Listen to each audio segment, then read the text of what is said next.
What's up, guys, and welcome back to another episode of Bleeding BnG. So, guys, we have a lot to cover in this episode.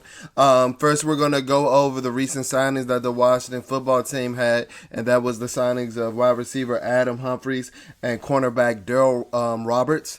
So the Washington football team was pretty quiet in week 2, but they capped off the week with this signings. And I'm a fan of both of these signings, especially the Adam Humphries signing, because that allows us to have a legit slot receiver.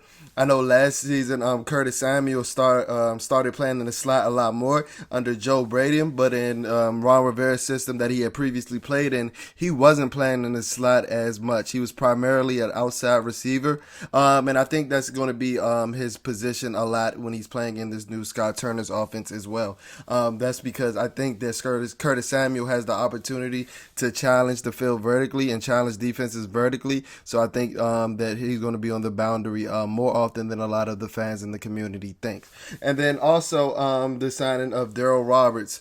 I love the Darryl Roberts signing as well. He's not a great player, but if we just think of this as a depth signing, which it is, he shouldn't be any more than a CB4 or CB5, and that's a cornerback 4 or cornerback 5 for people that don't know depth chart talk. But he's going to be essentially Fabian Moreau's replacement. And he's somebody that has played all over the field. Last season, he played, I think it was like 43% in the slot and then about 36% on the boundary. And he also played some free safety. And he also played in the box as well. So, like I said, guys, I'm a fan of both of these signings. Both of these signings that you need if you want to be a good team when you're strengthening your depth. And I actually think that Adam Humphries has the potential to start as well. I think that he's better than Steven Sims. I know a lot of you guys that have tuned into the Bleeding BnG podcast before have heard of my sentiments on Steven Sims, especially after this down sophomore slump year that he had. I don't think that he's going to make the roster this year, especially when you're adding dynamic athletes like Curtis Samuel, who can play the slot, and then somebody like Adam Humphries, who is, assigned to play the slot. He's a slot receiver. Now, I know he had a couple down years in Tennessee, but guys, he was playing last season. He missed majority of the year with a concussion, and he also missed some games in 2019 with an ankle injury. But the last time that he was paired with Fitzmagic, our QB1, Ryan Fitzpatrick, in 2018, he went off. He had his best year of his career, totaling over 700 receiving yards, and I think that he can regain some of that magic with the Washington football team as well, because him and Fitzpatrick showed a type of chemistry that, he was one of the primary guys, in a receiving corps that featured Deshaun Jackson at the time and then Mike Evans. Fitzpatrick was looking for Adam Humphries a lot of the times on third down, and he would come through. If you guys can remember the game that we played Tampa Bay in 2018, Fitzpatrick threw for over 500 yards, and a lot of those yards came to Adam Humphries. A lot of them. I don't have the exact number in my head right now, but a lot of them came to Adam Humphries, and I remember they were at crucial points in the game as that game was getting tight towards the fourth quarter as well. So like I said, I'm a huge fan of both of these signings.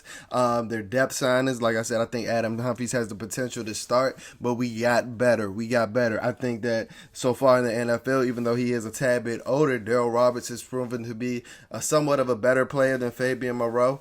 I know a lot of people have been talking about we've been playing Fabian Moreau outside of his position, starting him at the slot, but he wasn't good on the boundary either. And I was one of Fabian Moreau's biggest advocates when we drafted him, but he signed that deal with Atlanta. It's sad to see him go, but I didn't see much of a future here with this organization. So like I said, I love these signings of Adam Humphries and Darryl signing. So it's time to get into the nitty gritty of this episode. What this Bleeding BnG episode 10 is mainly about. And I want to give you guys some background info before I get into, our content of what we're going to go over today. But I actually had the opportunity to do a collab podcast with the Tay and Todd podcast last week, where we actually talked about the free agent moves from week 1, and we actually did some draft outlook at some of the guys that we like within the first 5 picks for the Washington football team. And that's actually what I'm going to share with you guys as well. So this is kind of different than what we did on the podcast. I love that podcast. Please go Go check that out. The Tate and Todd Washington Football Team podcast. They're available on all podcast platforms. I enjoyed my time recording with those guys a lot. I really did. But like I said, we talked about NFL free agency after week 1, and we did an NFL draft outlook. So that's what a lot of this episode is going to consist of. I'm going to give you guys positional breakdowns for every position on the offensive end and players that I think that we can potentially get within our first 5 picks. So our first 5 picks are picks 19, picks 51, pick 74, picks 82, and pick 124. So we have a lot of value with having 5 picks in the first 124 picks.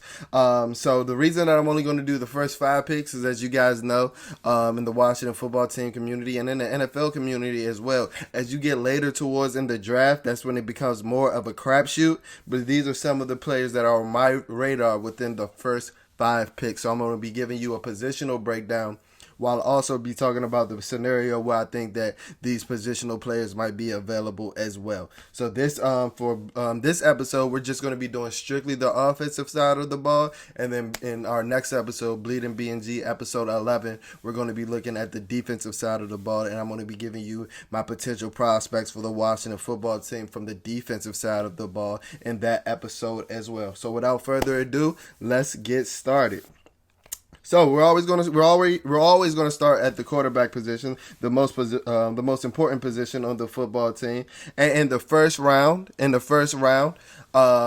honestly, at this point, we would have to trade up. And the only way I see us trading up is if somebody like Trey Lance is on the board at 7. And I honestly don't think that's going to happen. So to give you guys a time step on this episode, today is Monday, March 29th, and it is about 10 o'clock p.m. So this is following, the blockbuster trade that the San Francisco 49ers made to move up to number 3 in the draft. So after that trade, it was already murmurs and rumors going around that the top 4 quarterbacks were going to go within the first 4 picks. But after that trade, I think it's just solidified that there aren't going to be any quarterbacks of interest to take in the first round after maybe about pick 6 or 7, to be honest. And like I said, I don't think the Washington Football Team is in a position to trade up unless they get it to around the 7th pick, where Carolina, who was banking on Deshaun Watson at one point, and then came to a point where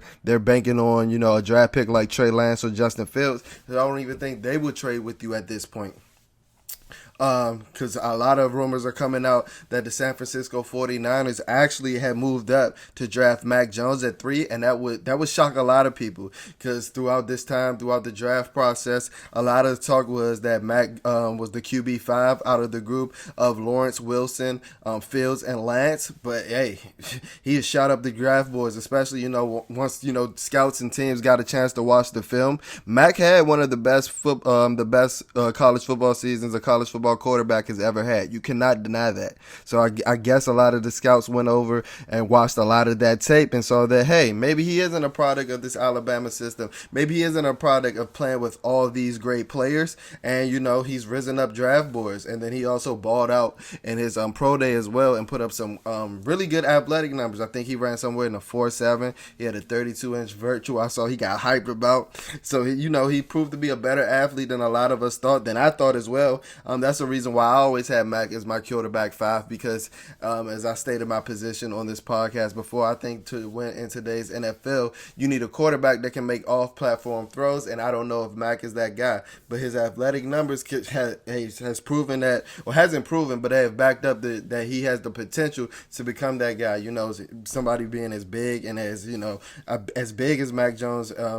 He seemed to be a statue in the pocket behind that great Alabama offensive line at times. But if you're running a 4.7, hey, maybe you got the potential to get out of that pocket and make the play, keep the play alive for that extra second that's needed in the NFL to succeed.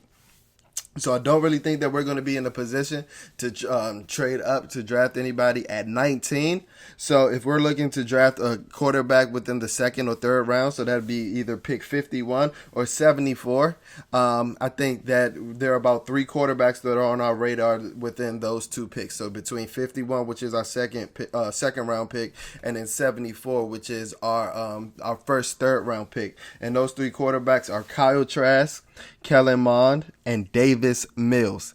Kyle Trask is a quarterback out of Florida. Kellen Mond is a quarterback out of Texas A&M, and Davis Mills is a quarterback out of Stafford. A lot of you guys in the Washington football team community have heard about both, Kyle Trask and Kellen Mond. Those guys are both pretty polarizing prospects. But a lot of NFL draft and a lot of people in the NFL draft community have cooled off on Kyle Trask after the hell of the year that he put on because he had a horrible bowl game. And I was one of those people as well. I know you're not supposed to let one game affect your evaluation, but he did not look good in that game at all. And I know he was missing a lot of his options. But as I was mentioning on the Tay and Todd podcast, you don't know on Sunday who's going to be there. So what if you're down to your last options on an NFL roster to play on Sunday? Are you going to look the worst possible, or are you going to elevate your guys, or are you going to uplift your guys? But I do like Trask. The only thing with me, and the biggest thing with me, I don't think he's one of those quarterbacks that can make those off-platform throws. He's kind of like Mac Jones, where he stood in the pocket a lot, and I think he has even worse footwork than Mac Jones. He has he labors around in the pocket, but he does have a decent arm. He has decent accuracy, and he's running a pro style type offense in Florida. So grabbing him with a developmental pick or being a developmental quarterback at either at 74, that would be terrific value. Now maybe not 51, that would be a tad bit of a reach for me, but maybe at 74 that would be terrific value. And then you're looking at somebody like Kellen Mond, who has seemed to be at Texas A&M forever. Forever. But I like Kellen Mond a little bit. I'm not the biggest fan of Kellen Mond, but I do think that he's the athlete that the Turners and Ron Rivera are looking for to run his offense. Kellen Mond has improved a lot over his senior year. He was kind of erratic as a passer before this year, but those erratic instances kind of minimalized itself throughout this year, and he actually had a pretty good week at the Senior Bowl week as well. But like I said, if you kind of look at Kellen Mond from far away, he's kind of like a thinner Kaepernick, and he has an awkward throwing motion. I think it's more precise than Kaepernick. Kaepernick had that long wind-up motion, but he does struggle with accuracy at times, although that did improve in the 2020 season. But like I said, we got to keep in mind, anybody that's going to be drafted outside of the second round, they're going to be looked at to be a developmental pick. So all of these quarterbacks are going to have flaws. So like I said, I'm not the biggest Kellen Mond fan, but I do see an avenue where he can potentially be available at the 74th pick for the Washington football team. And I do see, somebody like Scott Turner, who loves running RPOs, who loves running play action out of the shotgun. I do see a scenario where he may, he may shop around in the Kellen Mond market. And then the other quarterback that I had mentioned is Davis Mills, a quarterback out of Stanford. And Davis Mills is probably the most unheralded quarterback out of the three that I mentioned. But I honestly think that he'll probably wind up having the best NFL career. I think that the only knock that I really have on Mills is that he's inexperienced. He's coming off 1 year of being the full-time starter, and we just left that situation with the Dwayne Haskins, so that kind of scares me off. But I honestly think that if Davis Mills stayed in school for the next season, that he had the potential to be the number one pick in the 2022 NFL draft. And when you have guys like that who are projecting to, exceed expectations and have pretty high ceilings, I don't think that you can pass up on that. So Davis Mills is actually somebody that I may entertain, trading back from 51 to maybe 54, 55, trading back a couple spots. But he has value in the second round, and I've actually heard him creeping up a lot of draft boards in NFL circles as well. But Mills is a solid athlete. As I watched this film, he reminded me of somebody who stood in the pocket tall don't get me wrong, I'm just talking about how he looked. Not really his play style or not his skill, but he stood tall in the pocket kind of like a Peyton Manning or like a Phillip Rivers.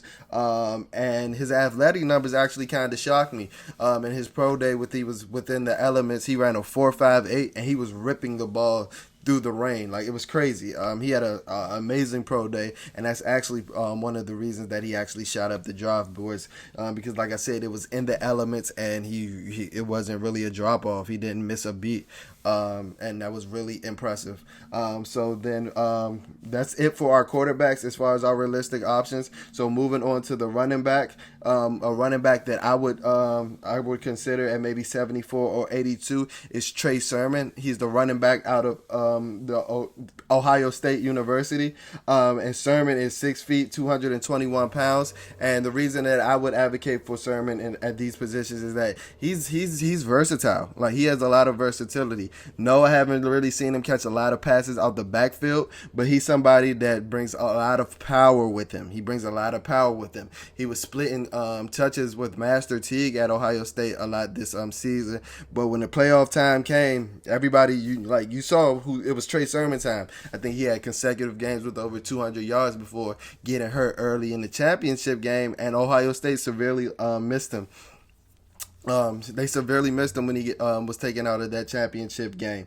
So Trey Sermon is somebody that will entertain at maybe 82, maybe 75, 74 is a bit too high for him because, like I said, I haven't necessarily seen him catch passes out the backfield, but he is an electric runner. He has kind of a upright running style, but we have to remember, guys, all the backs behind Antonio Gibson on the depth chart are on 1-year deals. So you don't be surprised if the Washington football team does take a flyer on a running back within this draft. So that's it for Trey Sermon, running back out of Ohio State. The next running back that I want to mention is Demetric Felton. He's actually a jack of all trades type, weapon type. He's 5'9", 190 pounds, and I think that you can get him in between the 82nd pick, or he may go a little earlier than the 124th pick, but you can get him around that range. And like I said, he's somebody that he's the type player that Scott Turner is in love with. The stories came out of how much Scott Turner was infatuated with Antonio Gibson in the pre-draft season last year, and that's because the versatility that Antonio Gibson played with. He played primarily wide receiver at the University of Memphis, but Scott Turner saw a vision for him to be a full-time running back in the NFL, and that's kind of like the backward scenario. Oh no, that's kind of like the scenario for Demetric Felton as well. He's smaller than Antonio Gibson, a lot smaller, about 3 inches smaller, and about 40 pounds lighter. But he's somebody that's he's electric with the ball in his hands. He runs amazing routes for a wide receiver or for a running back. So he'll be somebody that, lined up in the backfield, matched up, when he motioned out, matched up against a linebacker or a safety who's not used to really covering. He's somebody that can exploit those mismatches. And like I said, he's dynamic with the ball in his hands. And I really think that's a name that I really want you guys to be on the lookout for, because his skill set isn't too redundant with Antonio Gibson. And like I said, is he a potential, J.D. McKissick replacement? J.D.'s is entering his last year of his contract for the Washington football team, and they have pretty similar statures, and they also have pretty similar stories, coming out of Arkansas State. J.D. was a receiver, and that moved to running back, and he, J.D. had a lot of good games in his Scott Turner system last year, and, I think that Demetric Felton is kind of like J.D., but even a tad bit more electric, and can potentially run a tad bit, run routes a tad bit better. And, J.D. McKissick was what? I think he was the second leading pass catcher at the running back position last year. So imagine an improvement at the position from a younger player. I think that Felton can provide that kind of upside. And then two more backs that I would consider in between, that 82 to 124 range is Kenneth Gainwell.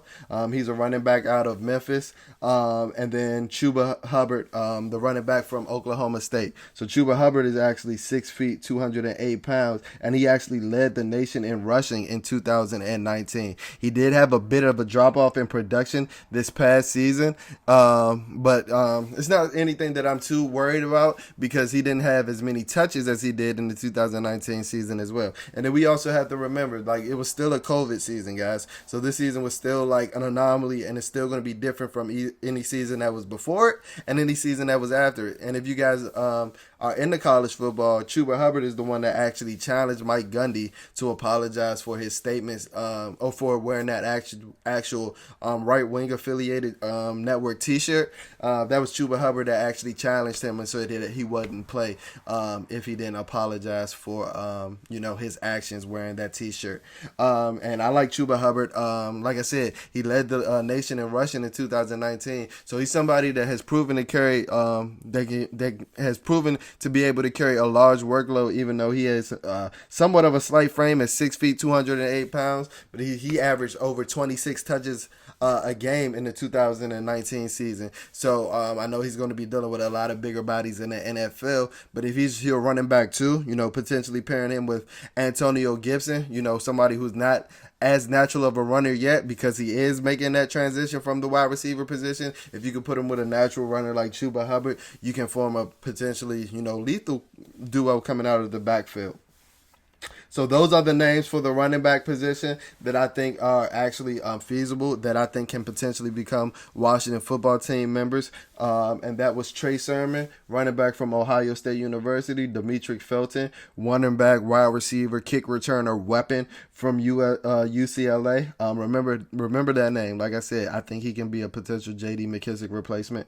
Kenneth Gainwell, running back from the University of Memphis, and Chuba Hubbard, running back from the University from Oklahoma State University. Excuse me. All right, moving on to the wide receiver position. So, guys, I need you guys to bear with me. There are so many talented receivers in this draft, just like the 2019 draft, just like the 2018 draft. I honestly think with the evolution of 7-on-7 throughout the country, that it's easier.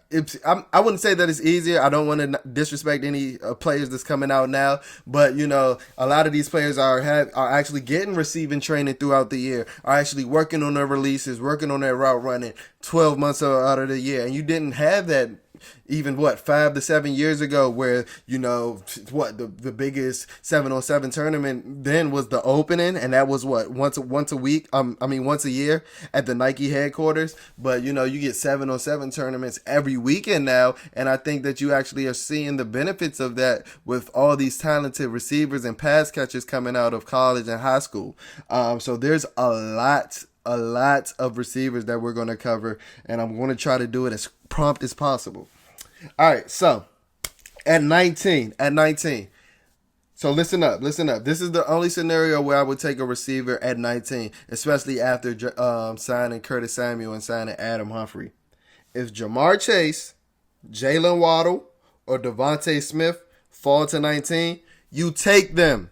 No ifs, ands, or buts about it. I don't want to hear about no linebacker. I don't want to hear about no left tackle. If Jamar Chase, Jalen Waddle, or Devontae Smith are there at 19, you take them. You know why? Because you didn't expect them to be there at 19. And this league is about playmakers. This league is about having guys that are dynamic with the ball in their hands. And all three of those guys are dynamic athletes. And there's potential that all three of these guys can fall. We haven't seen Jamar Chase play football in about 16 to 18 months, opting out of the 2020 season. Jalen Waddle's coming off a leg injury, and Devontae Smith just came out last weekend and said he weighs about 170 pounds. So there's a chance. You never know with the draft. A lot of us didn't expect CeeDee Lamb to fall as far as he did, and Dallas ran to the podium to draft him, I think at 17 last year. So there's always a receiver that drops in the draft, and like I said, if either one of those three gentlemen that I just named, Jamar Chase, Jalen Waddle, Devontae Smith, fall to 19, you better run to the podium. You better tell Roger to run to the podium. I don't care if he pulls a hamstring. I don't want to hear about no linebacker. I don't want to hear about no left tackle, because you went with playmakers. I get it. I'm all about building up the trenches, but we can get that in the second round. But you went with these type of playmakers in the NFL. This is when you start getting those Kansas City Chief type offenses, or those Los Angeles Rams from circa 2018 type offenses, where you have receiving threats from all over that are going to back defenses up, and then you can run the ball. Because you're only dealing with 6 or 7 in the box. So, like I said, if one of those three gentlemen fall to 19, you run to the podium to draft them.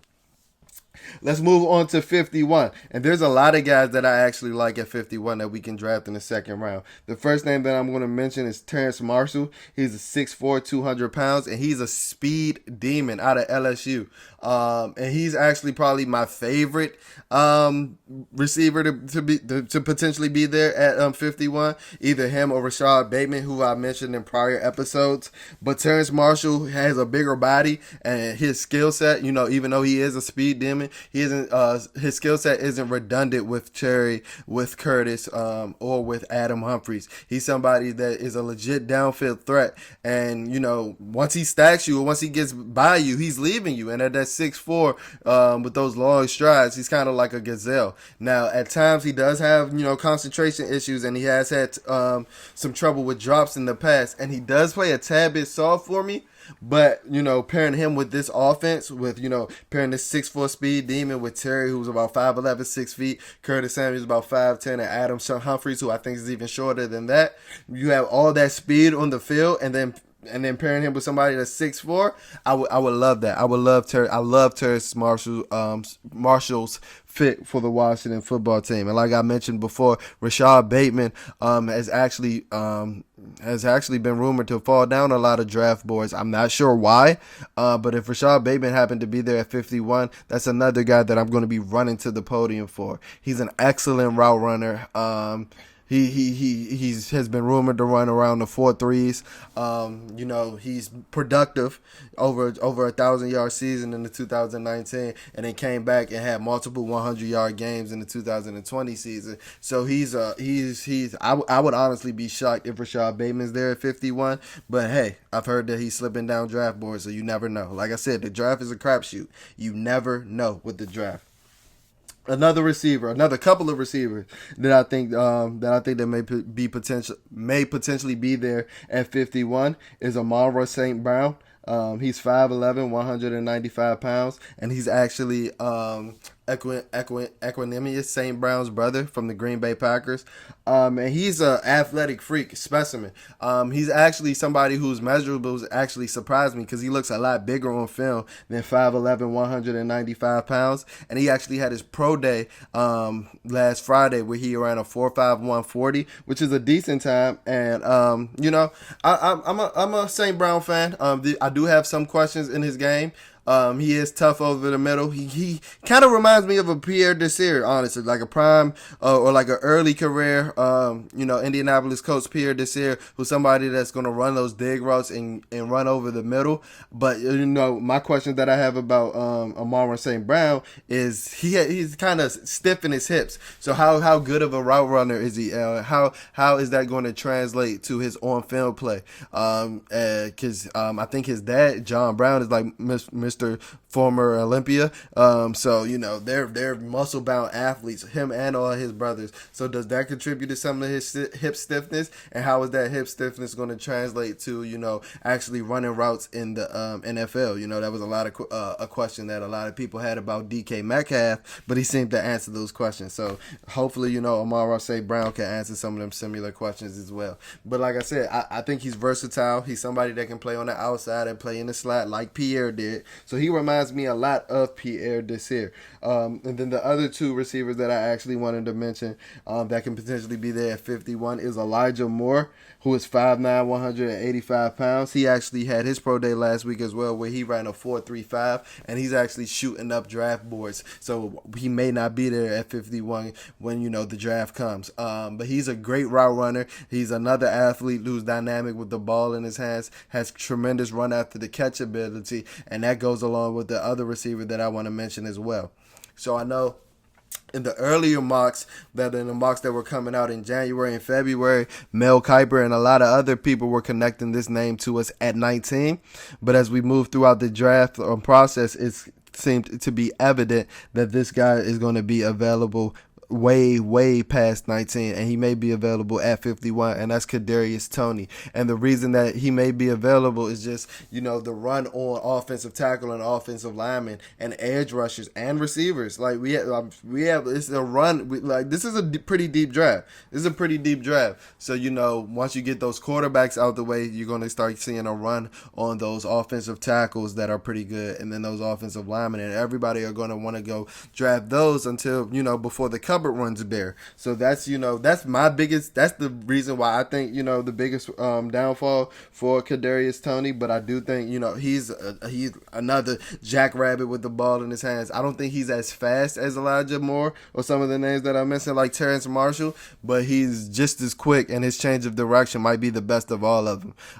And his run after the catch might be the best out of all of them. So the only reason that's kind of making me hesitant about selecting Kadarius Toney is his skill set is kind of redundant with Curtis Samuel's. He'll have to run a lot of jet sweeps. We'll have to find ways to get the ball in his hands, and we're already going to have to do that with Curtis Samuel, and we're going to do that with him more because we're paying him more.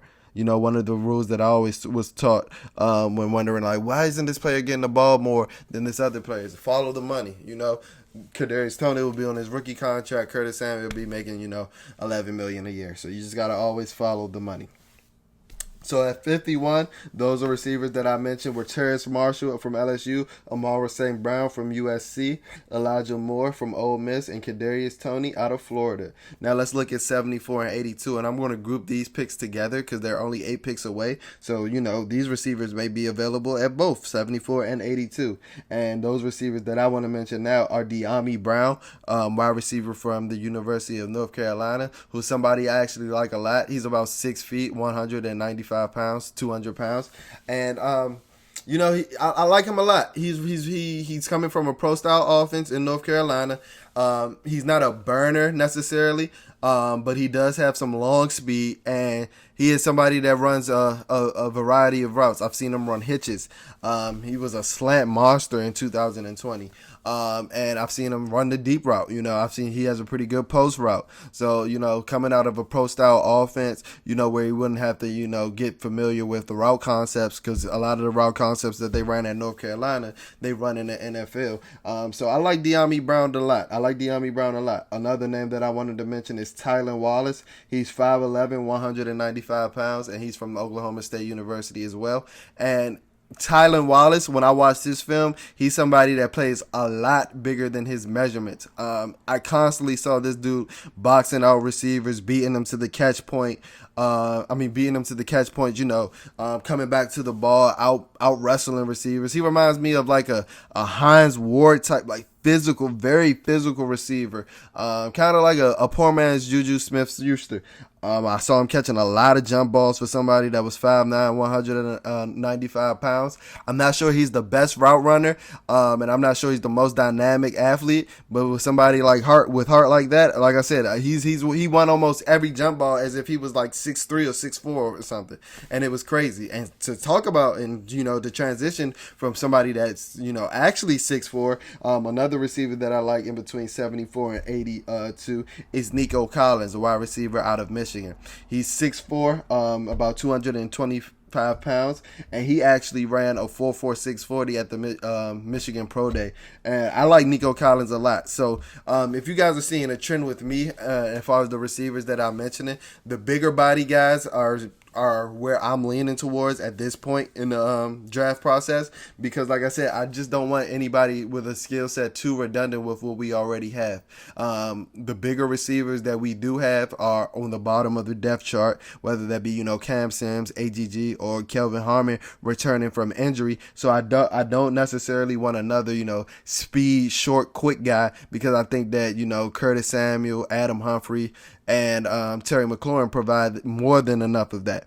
You need a guy that's going to catch those jump balls. You need a guy that's going to get downfield and stack the corner, and a 50-50 jump ball, especially with a quarterback like Fitzpatrick, who's known to give his receivers a chance, who's known to throw the jump ball, who's known to hey, One-on-one coverage, hey, my guy's open. Who's known to do things like that. You need that type of receiver to come down with those balls, or who's Fitz going to have confidence to even throw the ball to. Because once Fitz becomes hesitant in doing that, a lot of his game is gone. Because that's a lot of that carefree play is where a lot of Fitzpatrick's foundation comes from. So he needs that type of receiver, and I think Nico Collins has the potential to be that type of receiver.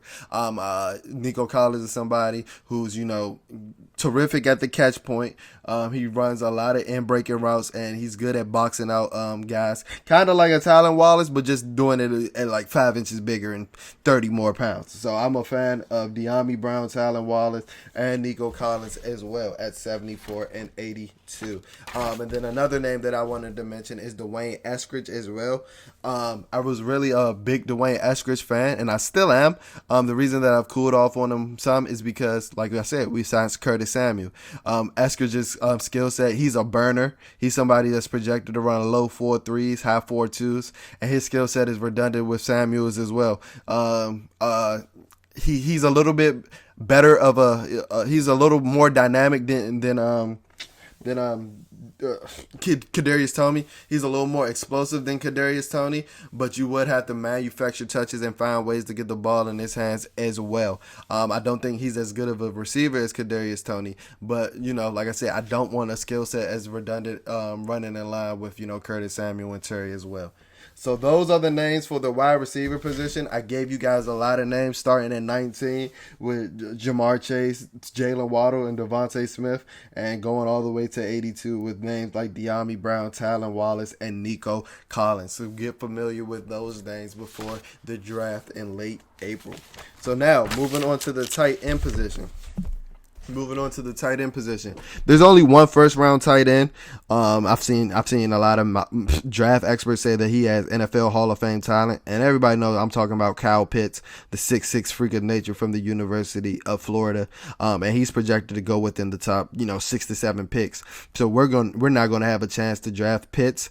So I'm not even going to entertain any first round options at 19. So what I'm going to do is I'm going to jump straight to 51, and Pat Friarmuth, the tight end out of the Penn State, is actually a guy I like a lot, and he actually may be gone before 51, but he's about 6'5", he's 260 pounds, and he's not the most dynamic athlete, but he's a pretty good pass catching option. He's really good at boxing guys out. He's really good running up the seam routes. He's not as good with his outbreaking routes because, like I said, he's not the most dynamic athlete, but he has reliable hands. Like I said, you're going to need passing options like that when playing with a quarterback like Fitz. You're somebody that's going to give his guys chance. And Friarmuth is one of those guys that is going to allow Fitz to make those type of throws because, I'm not going to let this guy intercept it. It's either going to be a catch by me or it's going to be an incompletion, but I'm going to fight my balls off for this ball. And I like Pat Friarmuth for that. He is, for somebody that's 6'5", 260 pounds, he is kind of inconsistent as a blocker. But remember, we do have Logan Thomas. So if you do have, two guys that can block a tad bit and try, give the effort when trying, something that Jordan Reed didn't necessarily do, you can't get away with it in the NFL. It's not like you're relying on your tight ends to be left tackles and opening up lanes unless it's like a Gronk or somebody like that. All right, so for at 74 and 82, I have a trio of names. It's 3 guys that I like. Brevin Jordan is a tight end out of the University of Miami. He's a bigger joker type tight end. He runs a lot of drag and crossers. And guys, a lot of people in the Washington football team community aren't going to want to hear me say this, but he actually reminds me a lot of Fred Davis, the 2008 draft pick from the Washington football team as well. Brevin Jordan reminds me a lot of Fred Davis. Like I said, he runs a lot of drag and crossers, and he's good with the ball in his hands. That's something that we did a lot with Fred Davis. People forget Fred Davis had an amazing 2010 year before everything, fell downhill pretty rapidly. But if we can get that type of production from Brevin Jordan for more than just one season, that'll be a damn good pick at 74 or a damn good pick at 82. So like I said, he's a bigger type, joker type tight end, but he will stick his nose in the block, kind of like Fred Davis did. He gave the effort, but his technique was horrible. It's kind of like the same things with Brevin Jordan as well. The thing that I do like about Brevin Jordan, though, is that he is a pretty good route runner for somebody that size, running outside breaking routes and inside breaking routes. And that's something that is beneficial and can help a lot of NFL offenses tremendously and can get a lot of pressure off the receivers as well. So 6'4", 245 tight end Brevin Jordan out of the University of Miami. Another tight end that I like that's going to be there at 74, that may potentially be there at 74, is actually Hunter Long. And I've actually seen Hunter Long rising up draft boards as well. And I actually saw some boards where he was actually ranked ahead of Pat Friarmuth. He was actually the second tight end on the board. I'm not sure how realistic that is because I haven't really seen that amongst the consensus or amongst the majority. But I do like Hunter Long. He's a good blocker at 6'5", 253 pounds. He's not twitchy, but he's going to give effort all the time. He's going to give you effort, and like I said, he's going to give you effort running routes. He's going to give you effort blocking. He's a good, solid, all-around tight end. He's somebody that you can use as a move tight end to catch those wham blocks or those down blocks and things like that. My biggest question about him is he going to be able to create enough separation at the NFL level? But as somebody at 6'5", that's another one of those big targets that you need for a quarterback like Fitzpatrick. And then the third tight end that I wanted to mention with these group of the trios is Tommy Tremble. He's 6'4", 250 pounds out of the University of Notre Dame. And he's an athlete. He's somebody, he looks kind of like an H-back. I think he wore number 24 at Notre Dame, and he had limited production in college. But if you see, I said that his measurements are only 6'4", 250 pounds. So he's smaller than Friarmuth and Hunter Long, but I think that he's the best blocker out of the group, bar none. Like, he's somebody that's willing to stick his head in there and move his man. He had limited production as a receiver in college. But I think that's because Notre Dame saw how effective of a blocker he was. It was like, why take him out? Let's provide this extra pass protection for Ian Book. But like I said, Tommy Tremble is a pretty good athlete. Like, when he did have the ball in his hands, he was pretty dynamic with it, especially for somebody coming from the tight end position. The only knocks I really have on him is that he had limited production as a pass catcher, and he also has short arms and a narrow frame compared to most NFL tight ends. So when he has to engage with blockers and disengage from blockers and things like that, is he going to be able to do it due to his shorter arms? But if we move him as like a move tight end, where he's motioning in and out of the backfield, splitting out wide, splitting out in the slot, and making those down blocks, then I think he can be very effective, and he provides the versatility that Scott Turner loves and is looking for. All right, so going down to the tackle position.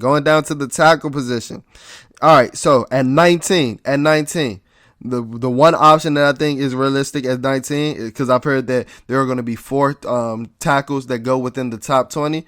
The one option, and you guys have heard this name, I'm sure if you have indulged yourself in the Washington football team community, a lot of mock drafts have been making this prediction, and a lot of mock drafts have been connecting this name to us, and that's Christian Darius, the left tackle out of Virginia Tech. He's 6'5", 315 pounds, and he's actually a local kid coming from Riverdale Baptist in Maryland, Upper Marlboro, Maryland, and he's a good athlete. He has good length at about 34 and a half arms, and he's somebody that can be a linchpin for this offensive line for years to come. He came from what his biggest knock is that the pass blocks concepts and the pass blocking sets at Virginia Tech don't really emulate a lot of the pro game and the pro concept. I think PFF only had him having like 76 true, pass blocking sets as a left tackle, which is like crazy considering that they played a full game schedule at the Virginia Tech. So that was kind of crazy. But like I said, he's a good athlete. He has great feet, and those 34 and a half inch arms, it makes it very hard for defenders to move around him, especially he's like a dancing bear type guy, kind of like Trent Williams. I don't want to put that on him, because Trent was the number 4 pick, and Trent is a potential Hall of Fame type player, but I think he's along the lines of that type of left tackle, athletic, nimble on his feet type tackle. And I would love to pick if Christian Darius was there at 19. There's actually rumors that he may not be there at 19. So if we were to get him at 19, that actually may be somewhat of a steal or pretty good value to at least. At 51, I have two names for you at the tackle position. The first one is Dylan Randus. He is 6'5", 305 pounds, and he's a mauler. He has somewhat short arms, so a lot of scouts have been saying that he may have to transition to guard. And the biggest knocks on him are those short arms and the level of competition. But he actually answered some of those questions about the level of competition standing out in Senior Bowl practices throughout the Senior Bowl week. And like I said, I like watching Radu's film. I like him a lot. He's a mauler. Like I said, he's a mauler. I don't know if that's dealing with a lot of inferior competition and a lot of smaller players. I don't know if that's going to translate in the NFL because, like I said, he does have, kind of slender measurements for if slender is a word that you can use for an NFL left tackle. His measurements at 6'5", 305 pounds. His frame is kind of thin, and he can stand, put on a couple pounds. But I was surprised to see, his play style. Like, he's a mauler. He has pretty good feet, but that's not what he's known for. So I'm not sure if he's going to be able to maul defenders in the NFL when they're just as big as him, if not bigger. And that's my biggest concern for Dylan Randus. He's out of North Dakota State. And then the other tackle that I wanted to mention that can potentially be there at 51 is Samuel Cosmi. He's an athletic freak. He is 6'6", 310 pounds. So he kind of has a thin frame as well. But he's an athletic freak. He ran in the 4.7s in this 40-yard dash at his pro day. And he had 36 reps and the benchmark. And my biggest knock on Cosmi personally is that I didn't like his technique when I was watching his film. But the one thing that I did notice is that he had pretty good feet, and then those athletic numbers backed it up. Somebody 6'6", 310 pounds running a 4.7 is freaky. Like, don't get it wrong, it's freaky. I know I'm talking about a guy that might be drafted in the second or third round, but that's freaky. And then he's putting up 36 reps of 225 pounds in the same day. Like, that's insane numbers, and that's the type of prospect that you can work with. That's the type of prospect that you take a flyer on, that you develop, and no better pick than doing it in the second round where you're getting a value like that. So the biggest, like I said, one of the biggest knocks on Cosmi is that, he's a Big 12 offensive lineman where, defense is optional. So how much adversity did he really face from pass rushers and things like that? And that's, that was one of the biggest knocks, as well as his technique. But, he's like a big mold of clay that I would love to work with. Like those numbers aren't an accident. Like, those numbers can be backed up into pretty good football play. And I think, the Washington football team can potentially take a flyer on Samuel Cosmi, tackle out of Texas. All right, so a tackle that I wanted to mention that may be there in the third round with pick 74 and 82 is tackle Spencer Brown. He's actually 6'9", 315 pounds. So you guys see, I'm all about grabbing these giants. He's 6'9", 315 pounds from the University of Northern Illinois. He's actually a former basketball player, and he has a long frame. Like, you would have to drive a bus to get around him. Like, he has a long frame. I do question his technique as well, because like I said, he did start off at UNI as a basketball player that transitioned over to football. But I do like some of his movement in the run and the pass game. He's able to get to the second level. As far as, the competition that he's going against, it seemed like he was able to get to the second level pretty easily to make seal-off blocks, to open up backside alleys and things like that. The one thing that did scare me is that he did struggle. Unlike Randus, he did struggle at the Senior Bowl when, the level of competition stepped up. So that kind of, scared me off a little bit. But somebody that's 6'9", 315 pounds, and that's, just scratching his surface, taking a flyer on him at 74 and 82 isn't a bad idea as well. And then I didn't really look too much into interior linemen, guys, and that's because I don't think that we're going to be spending too much capital within our first 5 picks, because we have an $18 million man in Brandon Scherf. Sadiq Charles is set to be coming back. Wes Scheiser is going to be on his second of his 3-year deal. We just signed Tyler Larson from the Carolina Panthers, and then we just gave Chase Roulier extension as well. So I didn't really entertain the fact to look too much into the interior linemen. Two linemen that did spark my interest, though, was Trey Smith out of Tennessee and Wyatt Davis out of Ohio State. So you guys can look at those two guys. Those two guys are maulers in the run game that would actually fit this offensive line perfectly as well. So guys, that was a lot of information for Bleeding BnG episode 10. So hopefully you guys feel more prepared as we move towards the draft. Remember, the draft is only about a month away, guys. The draft is at the end of April, so we're about 4 weeks away from the draft. 3.5 weeks away from the draft. So hopefully today's episode you guys can use as a guide to help you as you're looking at offensive players to help the Washington football team for now and in the future. As always, please subscribe to our YouTube channel. Please follow us on Instagram and Twitter. Our Twitter is at Bleeding BnG. That's at BLEEDIN BnG. And then our Instagram is at Bleeding BnG, but the spelling's a tad bit different. That spelling is at BLEEDING BnG. And like I said, guys, we're available on all podcast platforms at this point. So feel free to leave a star rating. I would appreciate it if you guys left a star rating. Let me know what I need to work on. Leave feedback in the comments. I love you guys. I really appreciate the feedback that you guys gave me from our collab episode with the Tay and Todd podcast. A lot of you guys like that episode a lot, and I'm looking to do more with those guys as well. So like I said, please follow us on Instagram. Please follow us on Twitter. We're available on all podcast platforms, and subscribe to our YouTube. Search Bleeding BnG on YouTube or Bleeding Burgundy and Gold. Thank you guys for tuning into episode 10. I'll see you guys later. Peace.